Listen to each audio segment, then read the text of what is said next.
All right. Man, we've had a full day, huh, Dwayne?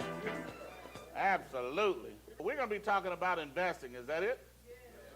All right. And what we do with our investing is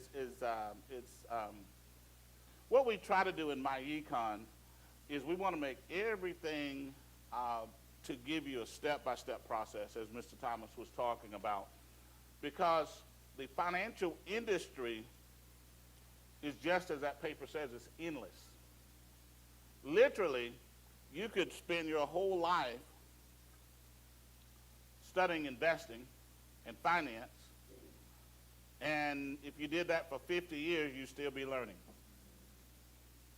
Just to give you an idea of that, the broadness of that statement, Warren Buffett is, of course, the second wealthiest man on earth. And he made all that money from investing over the last 55 years. His dad was a senator, and he left the family $100,000, and Warren, through investing, turned that into, of course, over $50 billion. But what you learn in that is that great investors minimize what they invest in. In other words, great investors don't try to be an expert in every arena. You minimize so you can maximize. You become an expert in a certain arena. Like Warren Buffett is what they call a value investor. He invests like some people shop, if they're good at shopping, okay? In other words, they look for a sale. Perfect example of that is one of the big lumber companies a few weeks ago had a bad article run on them on 60 Minutes, because they were supposedly doing some stuff that wasn't good in the lumber business where they were having their products made. So, of course, the stock went down, right? Well, it's a big company, been around for a long time, so a good investor would think, okay, well, eventually they're going to get that straight, right? So if you buy that stock now while it's down, you're buying at a discount. That's called a value investor. Just like, if you're a good shopper, you go to the mall, then you know that, summer's coming, so somebody still got some winter stuff left over, right? So if you got some extra cash, you buy it, put it up until wintertime comes back. Is that correct? That's value investing. That's really, investing is that simple. You got some investors that are technical investors. They buy based on technical signs. Like if a company's earnings or their profits are growing at a certain speed and they got X amount of cash in the bank, then, of course, they're going to use that information to make a decision. And so it's really endless. Okay. So what we do in myEcon is we want to put your investing strategies within a box so that we can get you to financially successful, which will be which your retirement account and your emergency account will get you there. And then when you get out in step 8, you're on your own. Okay? You with the big boys and big girls then, okay? But even then, but by the time you get there, you should have been doing this for 5 or 10 years. You should have, $1 million in your investment account, or at least $500,000 to $1 million in your investment account. You should have 6 months living expenses in the bank. You should have no debt. So now, and you should have been studying investments for a while, so now when you get into that arena, you know what you're doing. And if you want to, you can go talk to a good financial advisor. And even people like Warren Buffett, who's the second wealthiest person in the world, he talks to multiple advisors. He's not making decisions in a vacuum. That's how expensive finance and money is, okay? It's endless, literally. And every time a person thinks they have mastered it, then somebody will create something new. Okay? It's kind of like music, right? About time you think you've heard the song, and it just can't get any better. Somebody else come along and they said, that really did it. Is that the way it is? Money is the same way.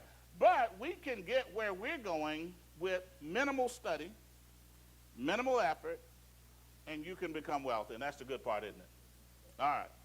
Now, so that's what we're going to spend some time talking about today, and then I'm going to get to the questions of the 401k, the 403b, the IRA, and all those things. But what I want to do first is I want to show you how the investment world works so we can minimize it. We want to minimize it and put it in a box. See, if we can put it in a box, you know, kind of like when you go to McDonald's. I mean, there's a lot of things you can do with a hamburger, right? But if you go down to McDonald's, you got a 1 or 2, 3, 4, 5, 6, or 7. They're going to put it in a box, right? They don't want to hear all that about endless, because if you go down to McDonald's, you start customizing, they're going to say, ma'am or sir, if you drive over to the side, in a couple of hours, we'll be out there. And then the next time you go down there, you know to go number 1, 2, 3, 4, and you do whatever you need to do to it yourself. So don't be messing up our system. Everybody got it? All right. So when you look at the financial world is divided into 4 quadrants. I didn't create that. That's the way it is. Okay.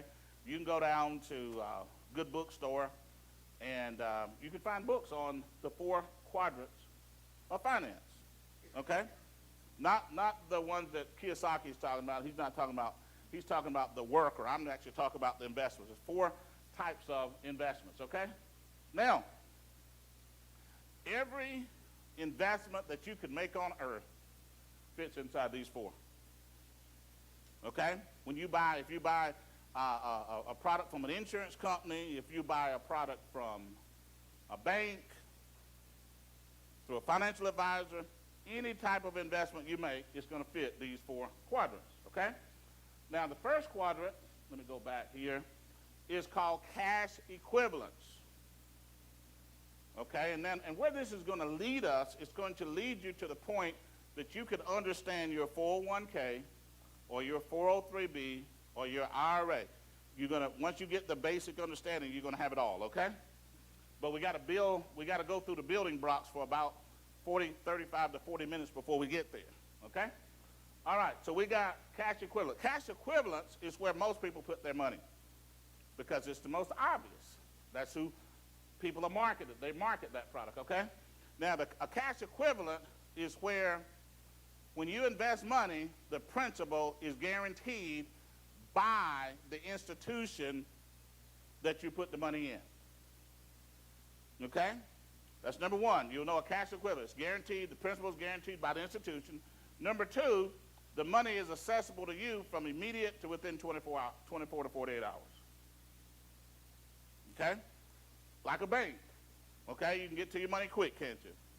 And your principal is guaranteed by the bank. Am I correct? Okay. Now, so under cash equivalents, you have savings accounts. Everybody know what a savings account is? You go down to the bank, you can get one, right? Put some money in, passbook savings account, they pay you a very low interest. Then you got CDs. A CD is nothing but a savings account with time limits. You put money in a regular savings account, you can get it out immediately, go down and take it out, right?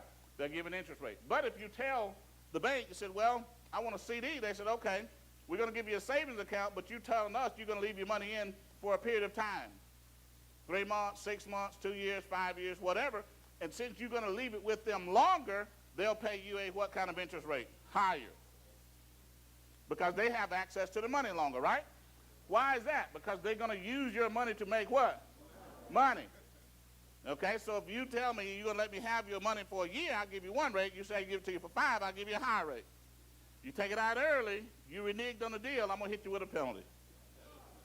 That's pretty simple. Everybody got it? You understand what's happening? See, once you understand the flow, it's simple from there. Then you got a bank money market. A bank money market is nothing but a savings account with a checking account attached to it. Going to pay you some interest on the savings, but you got checking. Now, they created that product so that people would feel good about a savings account. That's the reason why. Because it got checking attached to it. So it's a money market. So now you don't have to say I got a savings, I got a checking, I got a money market. Sounds sophisticated, doesn't it? All right. Then you have what's called EE savings bonds. See, here's the reality about money. In a capitalistic society, you need money to make money. And every financial institution is set up to get somebody else's money or capitalize on somebody else's money to make some more money. In other words, they didn't build a bank because they wanted you to have a place to keep your money safely. They built the bank so they could get your money to be able to use it to go make some what with it? More money. It's capitalism, okay? That's the whole idea of money, all right? Now, well, the government, so that's the private sector. The savings account, the CD, the bank money market. That's how the private sector, the banking industry gets your money. But then the government said we want it too. So back during World War I, they created what's called the war bond. Now they call them the EE savings bond. You loan the government your money, and they pay you an interest rate.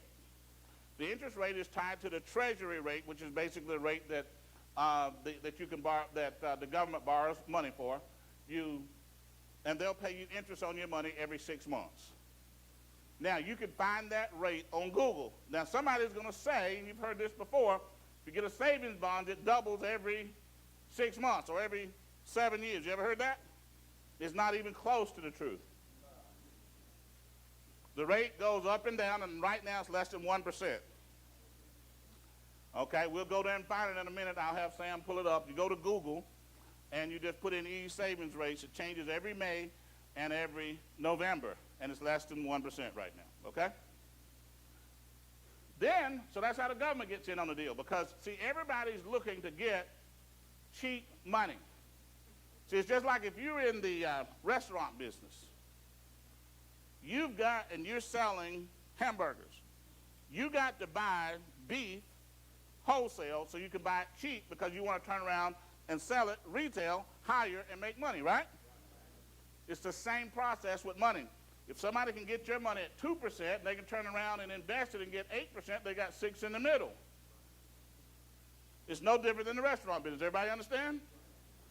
All right, so now, the brokerage business, that's the investment business, like Merrill Lynch, E.F. Hutton, J.P. Morgan. These are investment companies. Here's the difference. Banks are chartered by states. And they operate under a different set of rules than investment companies. In other words, a bank, they have to keep X amount of reserves of money. For every dollar they loan out, they got to keep X amount of dollars inside the bank in cash to be able to qualify for the state regulators. Okay? So what they want to do there is they want to minimize the risk for their customers by state law. Every state's a little bit different. Okay? But in investment business, that's regulated by the federal government. In that business, you're what's called a qualified investor, and you're on your own. So they also created a product to be able to get people's money to use, and they call it a brokerage CD. The only difference is a bank CD is guaranteed by FDIC. A brokerage CD is guaranteed by FISP, which comes from the brokerage business and not the banking industry. See, all these things are different institutions. Okay? Then you got treasury bills. The government's got a treasury bill. Okay. When the government borrows money, they borrow money every week. Okay? They issue bills, notes, or bonds. The length of the loan determines the name. Okay? If the length of the loan, in other words, if I'm loaning the government my money less than 2 years, it's called a bill. Okay? It's called a treasury bill. Now, since it's going to be a short-term loan, the interest rate is going to be what? Lower. Okay? If the loan is between 2 years and 10 years, it's going to be a note. If the loan is 10 years or more, it's a bond. Everybody got it? So you got bills, notes, and bonds. So When you look at USA Today on the front page, it'll tell you about the government T-bills, notes, or bonds. Well, the one that banks buy a lot of is U.S. Treasury bills. Okay? That's where the government is borrowing the money. They're putting in bills.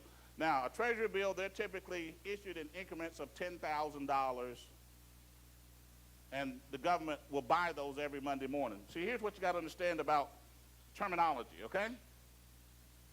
All this stuff comes from old Europe. And you got to understand the world 100, 200, 300 years ago before they had internet and before people had access. You could trick people real easy. Surprisingly, you can still do it. They still got the internet. Okay, so here's what would happen. If you went in to borrow money, and see, back in those days, they had the landowners and they had the workers. Or they call them landowners and they call them servants. Am I correct? And if you didn't have any land, you didn't have any assets, you had to work on somebody else's place. Okay? So so that the whole system is based on that same thought process of landowners or owners, like we're talking here, capitalists, controlling everything, but tricking everybody else in to work for them. All right, so here's the deal. When a wealthy person or an institution want to borrow money, they say, we're going to float a bond. You ever heard that terminology? We're going to float a bond. Or I will buy, you see what I'm saying? Or they will sell you a bond. When a middle-class working person or a poor person needs to borrow some money, they have to fill out a loan application. Okay, let me show you how you can, okay? If they build a school in Arkansas,